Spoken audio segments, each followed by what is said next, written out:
Somewhere in the world, there is a person whose job is to attend funerals.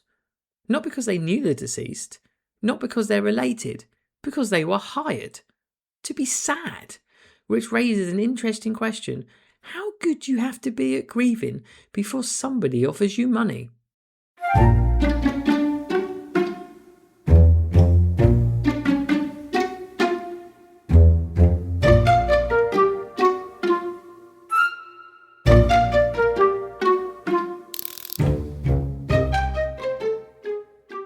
Welcome back to This Is Someone's Job, a show about the strangest ways people make a living. This is episode 3. So if you've been with me since the goldfish polisher and the professional queue stand-in, welcome back.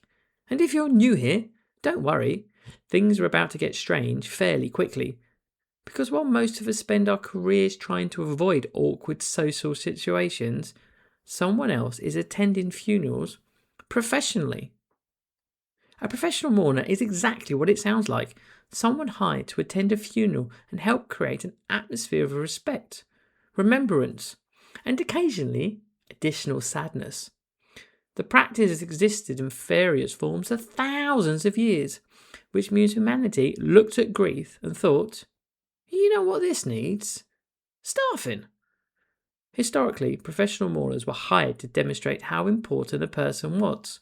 The larger the funeral, the greater display of grief, the more significant the person appeared, which is a fascinating system because it means somewhere in history there was a conversation that went, we need more people crying.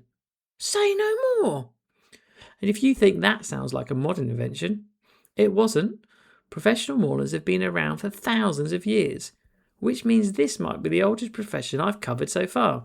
And we've already had someone making fish shinier for a living. In ancient Egypt, families would hire professional mourners, often known as wailers, to attend funerals and publicly express grief, which means this profession has a longer history than most companies. And they weren't casual freelancers either. There were rules, requirements, standards. Some were expected to shave their bodies, wear specific clothing, and even carry tattoos linked to the goddess Isa and Nephis. 2 mourners would often stand beside the coffin, representing the goddesses themselves and helping guide the deceased into the afterlife. In other words, this wasn't just crying, this was professional grade crying. And the more important the person, the bigger the display. More mourners, more wailing, more dramatic demonstrations of grief. Which means somewhere in ancient Egypt there was probably somebody saying, we're going to need a few more mourners for this one.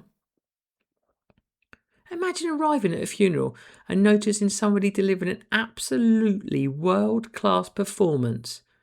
Perfect timing, impeccable size, strategic tear deployment. That's not a relative, that's a professional. A typical day might involve attending a ceremony, blending into the crowd, showing appropriate emotion, and making sure the event feels well attended.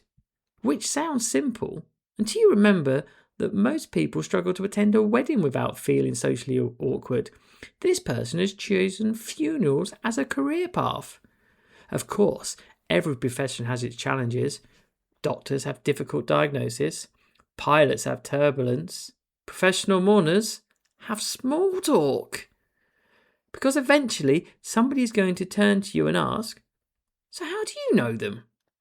Which is a fairly reasonable question at a funeral, unless you're being paid to be there. I imagine there must be techniques, carefully worded answers, professional level conversation avoidance, the ability to nod thoughtfully and somehow reveal absolutely no information. Because the alternative is admitting, actually we've never met. I'm here in a professional capacity, which feels like it could change the mood rather quickly. And you just know there are veterans of this industry, people who can navigate an entire funeral reception without accidentally revealing they're effectively working a shift. That's a skill. Now, it's not necessarily one that I would put on a CV, but it's a skill nonetheless. And to be fair, there's more to this than it sounds. Professional mourners aren't there to deceive people. In many cultures, they're part of a long tradition designed to honour the deceased and support grieving families. So while the job might sound unusual, the purpose behind it is often surprisingly meaningful. Maybe the strange part isn't that professional mourners exist. Maybe the strange part is that humans have always needed help expressing important emotions. We hire photographers for weddings, musicians for celebrations, speakers for ceremonies. So perhaps hiring somebody to help carry grief isn't quite as strange as it first sounds.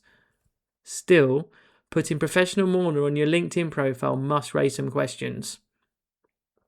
And that's the thing. No matter how strange a job sounds, there's probably someone out there doing it, getting paid, paying taxes, explaining it to their family at dinner. Maybe every strange profession starts the same way. Somebody solving a problem the rest of us never realised existed, until eventually the world decides, fine, we'll pay for it. And if by any chance you happen to have an unusual job yourself, or know someone whose career sounds completely made up, I would genuinely love to hear about it. Because statistically speaking, one of you listening right now is probably employed in something deeply confusing. You can reach the show at thisissomeonesjob@gmail.com. And of course, if your job is a professional mourner, I would love to have a chat.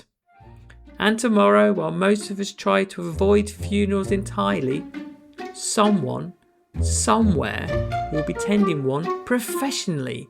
Thank you for listening to This Is Someone's Job.